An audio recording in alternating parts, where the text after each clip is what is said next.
Welcome back to the Sentinel. As I said earlier, the Sentinel is a show that interrogates social and economic issues. And in studio tonight, I have Pastor Joshua Mbidi, and the director of NEEMA Children's Home. And we're still discussing a lot of things. And as I keep alluding to, it's a difficult task. It's such a big task, as I say. And have you come across maybe people, workers, who when you have employed them, they come, and then after a while they are discouraged or whatever, and then they go back? Have you had cases where people leave the job? Well, at the moment we don't have full-blown AIDS cases. In 2005, 2006 was those years were quite difficult years. And that time, I remember some used to come, and before it is 10, they say, "Excuse me," because of course there was a lot of diarrheaing and vomiting and so on. And even looking at a child, you look at them, and if you don't have the heart, if you don't have the calling, you will leave. But these days, God has been gracious to them. They have improved. Actually, we don't have AIDS cases at the moment. What we have is, yes, they are there, but just living with the virus. So at the moment, the workers we have are very committed to duty. They're coping with it. And they manage. If anything, if I were to say, please go, they will say, no, we don't want to go. Have you had cases whereby when a child is brought, actually the health is actually too very bad? Have you had cases where you have to do some more medication? Well, we've had some were not to leave medically. Some of the children I have in the home were declared beyond repair. But because, as I say, we have very good doctors at Empath. They were very supportive. Of course, even today they are very supportive. They did their part. We did our part. They did their medical part. We did our social part, spiritual part, and the children have improved. So we had those who, those days were not to leave. But now they are ready to face life, very strong, doing well, energetic, footballers and so on. Okay. Yes. Now, we know children. We know children are children, so they have their own place. They don't actually leave the place they don't mingle with other children. Their exposure is actually limited to the surrounding. How do you deal with that? Because at the end of the day, they are there themselves alone. They have not met other people. Well, that's a good question, and we are very aware of the fact that these children need exposure. One, in our school, we have students or pupils from the neighborhood. That's one way they interact.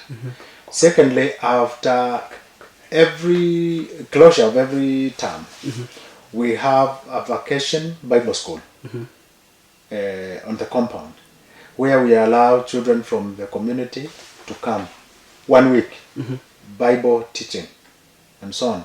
So again, that's another way of meeting other children and other people from the community. Another way. Also, those who are, say, about 11, 12 and above, we allow them to go for youth camps. Like this past holiday, they attended 2 youth camps, different. So we make sure that they're exposed and they interact with children and people from other communities. But also on a weekly basis, every Sunday, as I go out for ministry or to church, we go. They are on a rota. I go with some this Sunday, another Sunday with others.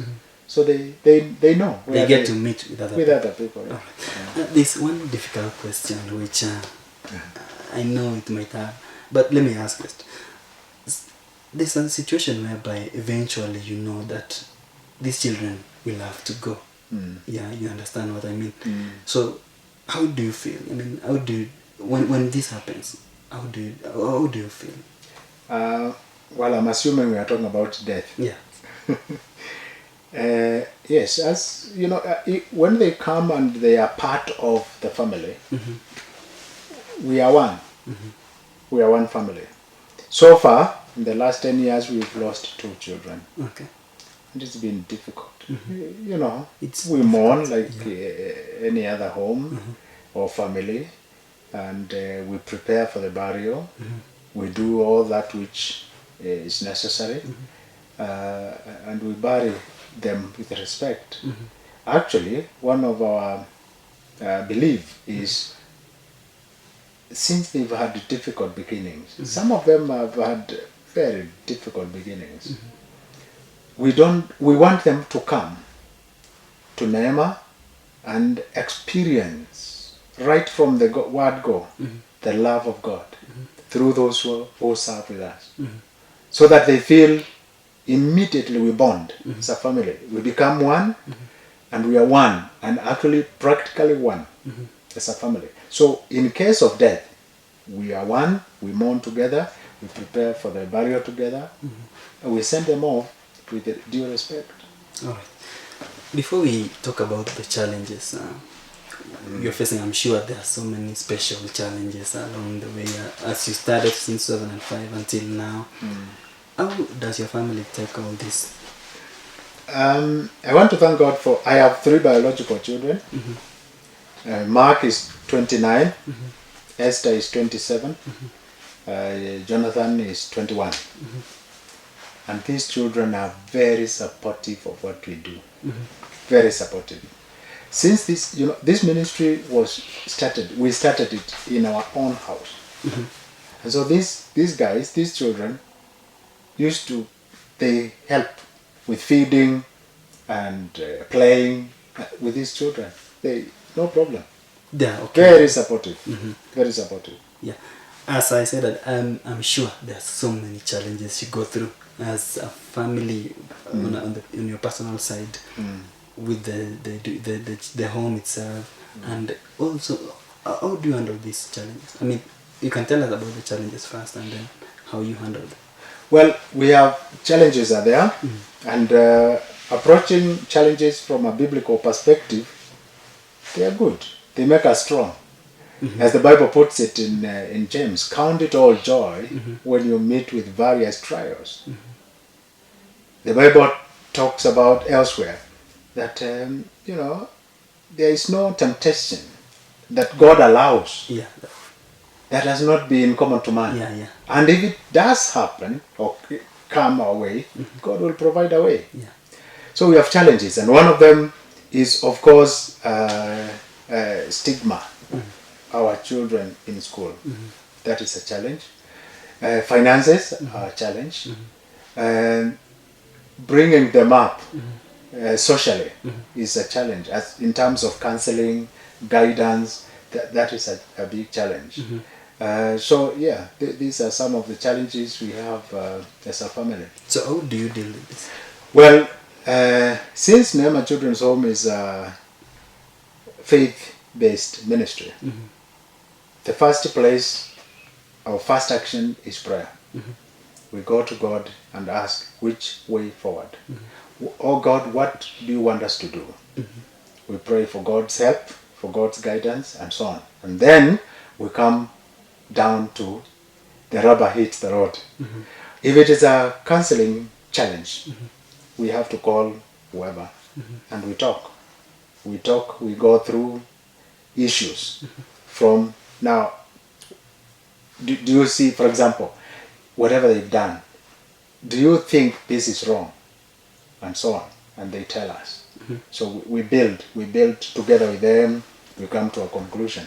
So prayer is there, talking with them is there, and so on. But again, as I have found out that it's good to be a people person, socially. Not necessarily Christians.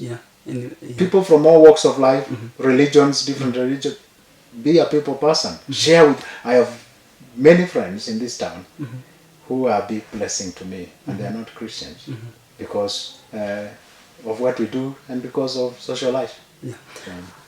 Before Well, before we come to the part where you give us your address and how to reach you, do you have something maybe to tell people outside there regarding maybe NEEMA Children's Home? Well, NEEMA Children's Home is a unique home which was set up to care for Kenyans who didn't have a home. And this is because that God loves them. God cares for them. And so I want to tell people that as Waswahili walisema, kutoa ni moyo, usambe ni utajiri. We don't care for these children because we have money, yes, or we are wealthy. If you have it in your heart, you Kenyan, even if it's you as a family or an individual, we can improve the lives of Kenyans, not because we are wealthy, but because we want to help. God will be with you and with me as we bring up the standards of children who are neglected, abandoned because of their status. No, before we end the show, what's the future of NEEMA Children's Home? How do you see it in maybe 5 So we are 10 growing, years? we are hopeful, we are growing. We want to be a tower of excellence in terms of caring for destitute and abandoned children, HIV-infected children.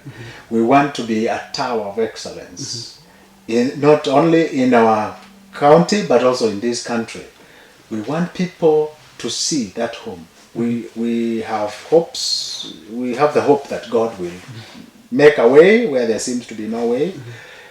God will bring resources. We expand the place. We bring in more who need help. This afternoon, I was called. There are 2 children who need assistance, but I don't have room for them. Yeah. I feel bad about it. So we want to grow so that we can help as much as possible. Specifically, what do you feel needs to be improved in NEEMA Children's Home? Well, the structures need to be improved because the structures I have, it's like to capacity now. So I need extra room. The school also, the school which was started because of stigma needs to be improved. So that's another expense. We also need transport. We do not have reliable transport for our children, and that is another way of exposing them. We could be taking them to places as a team, as a home, you know. So those are some of the things we are thinking about in terms of development. Yeah, you can share some of these avenues where we can reach you. Well, we are located along Old Nairobi Road. The estate is East Elgon View. East Elgon View, very near Annex, not very far from Annex, along Old Nairobi Road. We are opposite Greenvale School. Actually, if you are along that road, you will see our signboard. Our box number is 7225 Eldoret. Telephone number 0722 241 460. That is 0722 241 460. Thank you so much, Joshua. My pleasure. Pastor. My pleasure. Yeah, you're welcome. It's been that kind of show where you get to know me. You know, it's a revelation. And I think if you are out there, and you feel you want to help support NEEMA Children's Home, and by extension, Joshua be this process, please do so with the kind of avenues he's given you, the phone numbers and the physical addresses. You can visit them. You can visit these children. You can see for yourself what's going on there, and if you are touched, give. So we have come to the end of tonight's show. Remember, you're watching The Sentinel. You can catch us again next week for another new exciting episode. So from here in studio, have a good night. Thank you.